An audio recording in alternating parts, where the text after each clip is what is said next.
Сайн байцгаана үзэгчтэй. Хятад 7 хоног төвтрүүлгийн ээлж дугаар хүрэхэд бэлэн боллоо.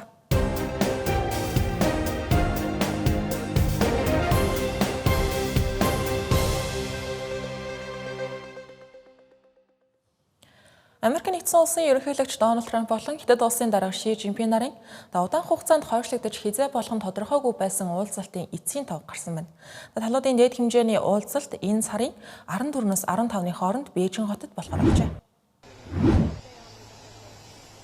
Дональд Трампын Бээжинд хийх айлчил нь 2017 оноос хойших Бээжинд болж байгаа Америк нэгдсэн улсын ерөнхийлөгчийн анхны айлчлал болж байна.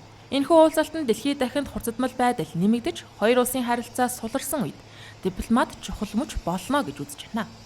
Уулзалтын үеэр ойролт орондын нөхцөл байдал яригдах магадлал өндөр. Үүнээс гадна талууд энэхүү уулзалтыг дэлхийн хамгийн том эдийн засагтай улсуудын хувьд эдийн засгийн харилцаагаа докторжуулах стратегийн боломж гэж харж байна. Хоёр улсын хооронд тарифын дайн, технологийн салбарт хориг, газрын ховор элемент, энэтхэг номхон далайн бүсдэх зөрчил, маргаан зэрэг хэрэгцэх шаардлагатай олон асуудал бий. Гэхдээ хамгийн чухал асуудал нь Ираны дайныг хэрхэн дуусгах вэ гэдэг дээр санал нэгдэх явдлаа гэж шинжээчид дүгнэж байна. Хятад улс нь Иран улстай эдийн засгийн хувьд нэгт холбоотой. Дэлхийн эрчим хүчний зах зээлийг докторжуулахад мөн Хятад улс чухал үүрэгтэй. Үүний зэрэгцээ Америк нэгдсэн улсад дотооддоо Дональд Трамп Ираны дайнаас болж чамгүй их дарамт шахалтан донд байгаа. Өнгөрсөн амралтын өдрүүдээр гарсан судалгаагаар түүний рейтинг 36% хүртэл унсан байна. Түүний бодлого шийдвэрүүдийг эсэргүүцэгчдийн түвшин түүхэн дээд хэмжээндээ хүрч, Америкчууд дайны улмаас шатхууны үн 4 жилийн дээд хэмжээндээ хүртэл өссөн байгаад тун сэтгэл хангалуун босгоно. Анхандаа энэхүү уулзалт 2026 оны 3 дугаар сард хийхээр төлөвлөгдөж байсан боловч 2 дугаар сарын 28-нд Америк нэгдсэн улс Израиль улстай хамтран Иран улсын эсрэг дайныг эхлүүлсэн нь дэлхийн эрчим хүчний зах зээлд нөлөөлж Орон улсын хоолойн асуудал хурдцснаас болж хойшилсан. Энэ хугацаанд Дональд Трамп НАТОгийн гишүүн улсуудаас эхлээд Хятад, Япон, Өмнөд Солонгос зэрэг олон улсыг Орон улсын хоолойг хамгаалахад цэрэг зэвсгийн туслалцаа үзүүлж оролцоотой байхыг уриалсан юм. Тэрээр нэгэн яриандаа Хятад Орон улсын хоолойг хамгаалах ажилд оролцохгүй бол Бээжинд хийх айлчлалаа эргэн нэг харнаач гэж хэлж байв. Өөрөөр хэлбэл Дональд Трамп Хятад, Иран улсууд нь харилцаа холбоо сайтай тул Хятадын эрх баригчдаар дамжуулан Ираныг гал зогсоох хэлэлцээрт буулт хэллэхийг зорж байгаа гэсэн үг. Хятад улсын эрх баригчид гэсэн ялгаагүй энэхүү дайныг дуусгах чиглэлд дипломат замаар тусламж дэмжлэг үзүүлэхийг зорж байна. Хятадын гадаад хэргийн сайд Ван Yi бүс нутгийн орнуудтай идэвхтэй холбоо тогтоож байгаа нь үүний тод жишээ. Мөн Хятад улс Пакистан улстай ойр харилцаатай тул зуучлалын үйл явцад чухал үүрэг гүйцэтгэж магадгүй юм а. Түүнчлэн Хятад улсын нөлөө Персийн булангийн улсуудч гэсэн мэдэгдэхүйц байгаа. Өнгөрсөн сард Хятадын дарга Ши Жинпин Абу Дабигийн угсаа залгамжлагч ханхүү Мухаммед бин Заяд Аль Нахян болон Сауди Арабийн угсаа залгамжлагч ханхүү Мухаммед бин Салман нартай уулзсан. Гэвч нөгөө талд Ираны дайны улмаас Америк нэгдсэн улсын нөлөө ойролт орондод зарим талаараа буурч Иран улс ч өөрсдөө Америк нэгдсэн улстай шууд хэлэлцээ хийхээс татгалзсан хэвээрээ байна. Энэ мэтчлэн маш олон чухал асуудал Дональд Трамп болон Ши Жинпин нарын хооронд удацл хүлээлгсэн уулзалтаар яригдана гэсэн үг.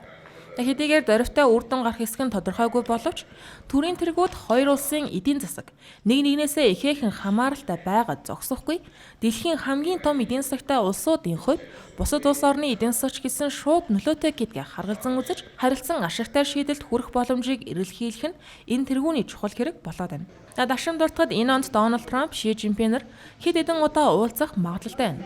Үүнд АПЕК буюу Аз намхан далайн эдийн засгийн хамтын ажиллагааны уулзалт мөн 20 бүлгийн дээд хэмжээний уулзалтуудыг дурдж болно.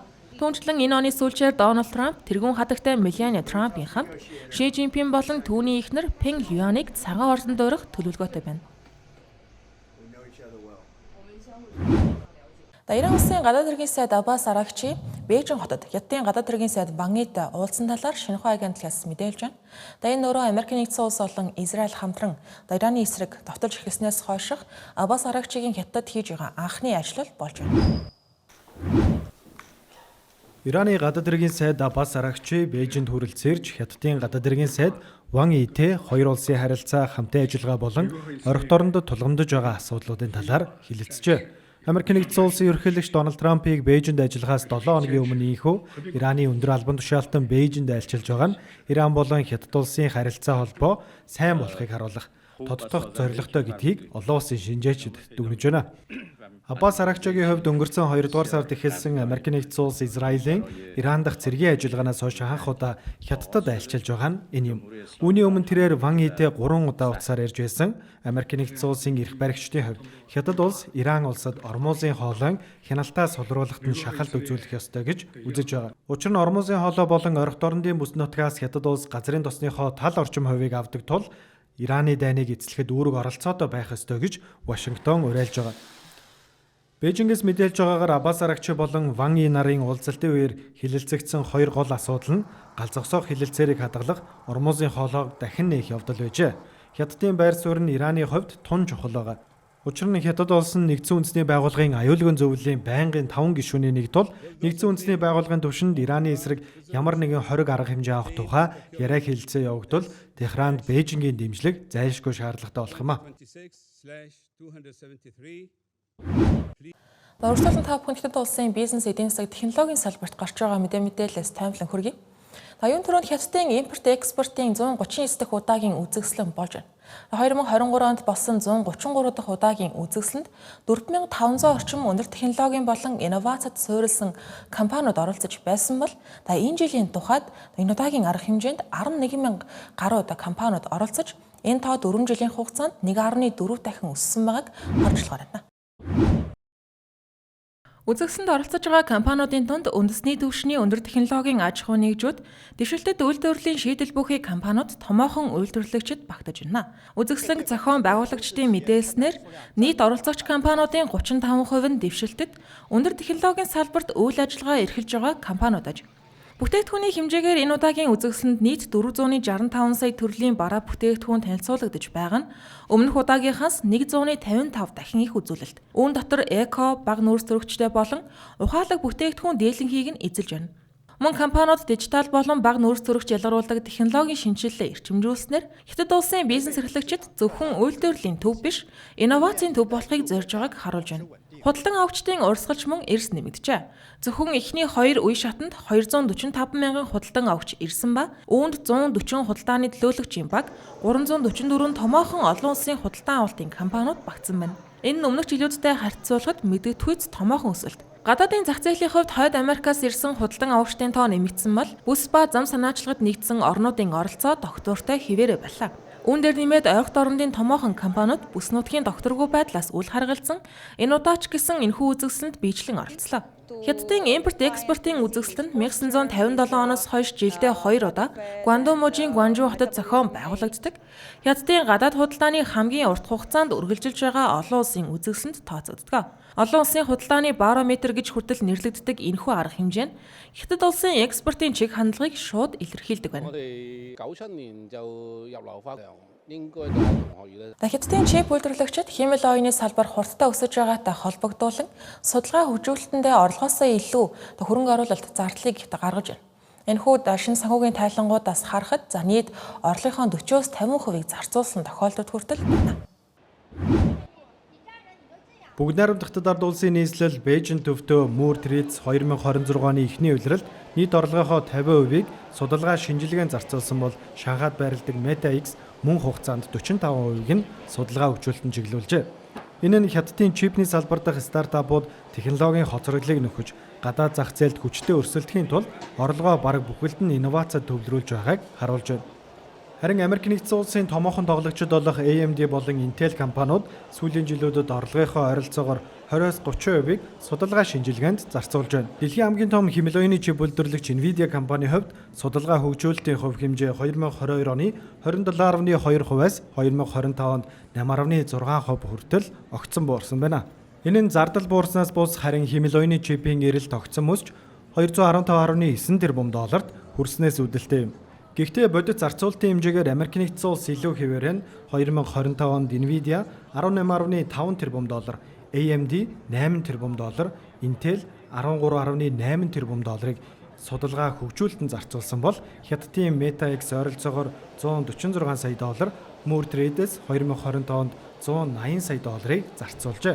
Харин зардлын өсөлтийн хувьд бүгд найрамдах Хятад ард улсын компаниудын судалгаа хөгжүүлэлтийн зардал Америк нэгдсэн улсынхаас хавь илүү хурдтай байна. Moore Trades-ийн судалгаа хөгжүүлэлтийн зардал 2026 оны эхний улиралд Өмнөх жилээсээ 50% өссөн бол Meta X-ийн 13.6% нэмэгдсэн байна. Энэхүү чиг хандлага нь хятадын чипний салбар үйлдвэрлэлийн сүлжээг дотооддоо бүрэн төвлөрүүлэх бодлоготой шууд холбоотой. Хэмэл оюуны тооцооллын эрэлт огцом нэмэгдэхийн хэрээр хятадын судалгаа хөгжүүлэлтийн хувь хэмжээ цаашид Америк нэгдсэн улстай ойртох төлөвтэй байна. Дашрам дуртахад Meta X нь 2020 онд AMD-гийн хуучин ажилтнуудын үүсгэн байгуулсан компани бөгөөд 2025 оны 12 дугаар сард Шанхайн Star Market дээр IPO хийжээ. Харин Moore Trades мөн онд байгуулагдсан бөгөөд Nvidia-гийн хятад дахь өмнөх менежер Zhang Jianzhou үүсгэн байгуулсан юм а.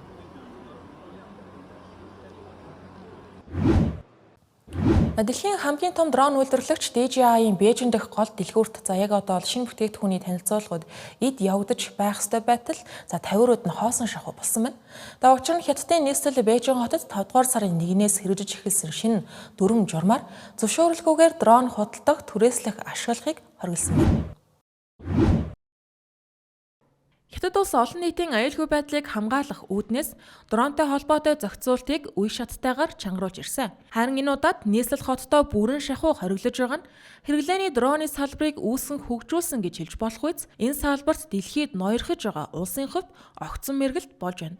Шинэ дүрмээр дрон болон түүний гол эд ангиудыг Бээжинд худалдах, түрээслэх, импортлохыг хориглож, дрон эзэмшигчид төхөөрөмжөө заавал цагдаад бүртгүүлэх шаардлагатай болсон байна. Мөн засварт явуулсан дроныг шуудангаар авах боломжгүй, эзэмшигч өөрөө очиж авах шаардлагатай болсон байна. Хотын хэмжээнд гадаад дрон нисгэх бүрт урьдчилсан зөвшөөрөл авах шаардлагатай ба хэрэглэгчид онлайн сургалтанд хамрагдаж, дүрмийн шалгалт заавал өгөх ёстой болжээ. Гэхдээ терроризмын эсрэг ажиллагаа мөн гамшигын үед ашиглах зэрэг онцгой зориултаар дрон худалдан авах, хадгалах боломж нээлттэй хിവэрэ ба энэ нь эрх бүхий байгууллагын зөвшөөрөлтэй байна.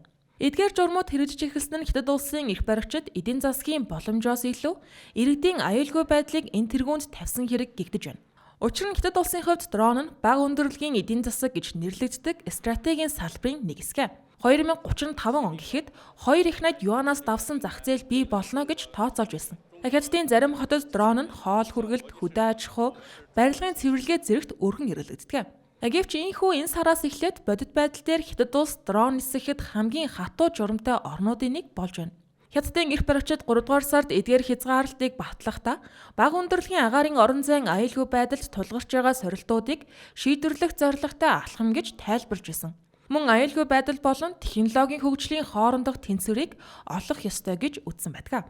Журмууд батлагдахаас өмнө өнгөрсөн жил Бээжингийн бүх агаарын орон зайг дрон нисгэх хориотой бүс болгон зарлаж, нислэг бүрт агаарын хөдөлгөөний байгууллагын зөвшөөрөл шаарддаг болсон байна. Харин одоогийн шинэ журам нь худалдаа 8, эзэмшлийн асуудал зэргийг хүртэл хүндсэн өргөн хүрээний журам болсон байгаа тул Хятадын дроны зах зээлд хүчтэй нөлөө үзүүлнэ гэж салбарынхан тооцоолж байна.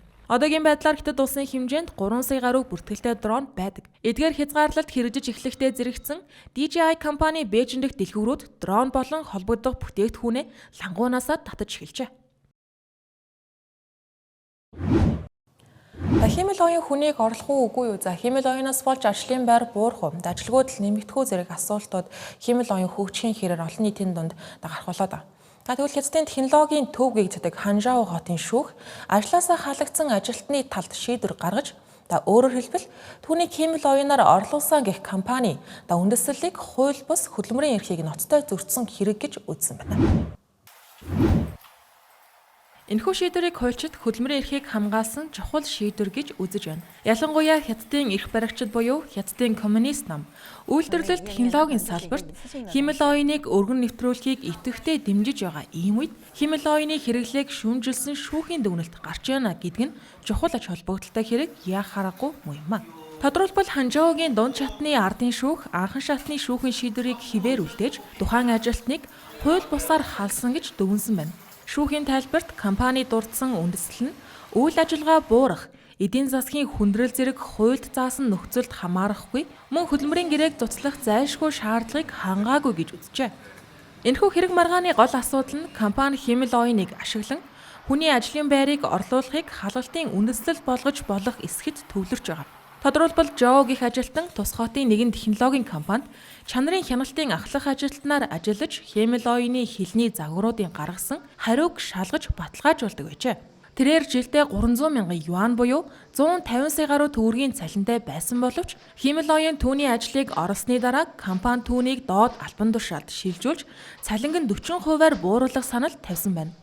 Ажилтан үүнийг зөвшөөрөөгүй тул компани гэрээг нь цуцалж үүнийг тайлбарлахдаа Химэл оюуны нөлөөгөөр ажлын байрны хэрэгцээ буурсан гэж тайлбарлсан байна. Үүний дараа ажилтан хөдөлмөрийн эрх зөрчсөн хэмээн маргаан үүсгэн нөхөн олгоор шаардаж анхан шатны шүүхэн шийдвэрээр ялсан.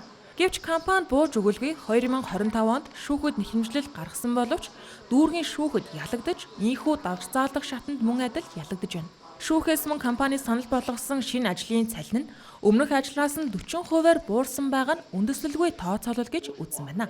Дашин дуртахад Химэл оюунаар ажлын байрыг орлуулахтай холбоотой иймэрхүү хөдөлмөрийн маргаан Хятадын хэд хэдэн хотод өмнө нь гарч байсан. Тухайлбал өнгөрсөн жил Бээжин хотод өгөгдлийн зураглалын ажилтан ажлыг нь Химэл оюунаар хийдэг болсноос болж ажлаасаа халагдсан. Гэхдээ ажилтан шүүхэд гомдол гаргаж арбитрийн шүүхэд ялсан байдаг. Тухайн үед шүүхийн шийдвэрт компани Химэл оюун руу үйл ажиллагаагаа шилжүүлэх шийдвэр нь бизнесийн сонголт болохоос удирдах боломжгүй гадны хүчин зүйлээс үүдэлтэй хийсэн алхам биш гэсэн дүгнэлт гарсан байдаг. Мөн технологийн өөрчлөлтийн зардлыг ажилтанд үүрүүлж ажлаас нь халсан нь хууль бус гэж тогтоосон байдаг. Хэдийгээр энэхүү Хятад улсын хууль эрх зүйн орчинд компаниуд Химэл оюуныг нэвтрүүлж байна гэд автоматар ажилтныг халж зардлаа бууруулж болохгүй гэсэн жишиг тогтож байгаа нь ажилчдын эрхийг хамгаалах чиглэлд хийсэн дөрвтэй алхам мөн боловч Хятадын эдийн засагт эрэлт муу байгаа мөн Ираны дайнаас үүдэлтэй үйлдвэрлэлийн зардал нэмэгдсэн зэрэг хүчин зүйлсийг харвал компаниуд хүссэн хүсээгүй зардлаа бууруулах шинэ арга зам хайх шаардлагатай болж байгаа нь гайхаад байх зүйл биш. Хятад улсын улс төр нийгэм эдийн засаг зам олон улсын давцсан Хятад улсын гаргаж байгаа үйлдэл байр суурь зэргийн талаар таймлан та бүхэнд хүргэлээ. Анхаарлаа хандуулсанд баярлалаа.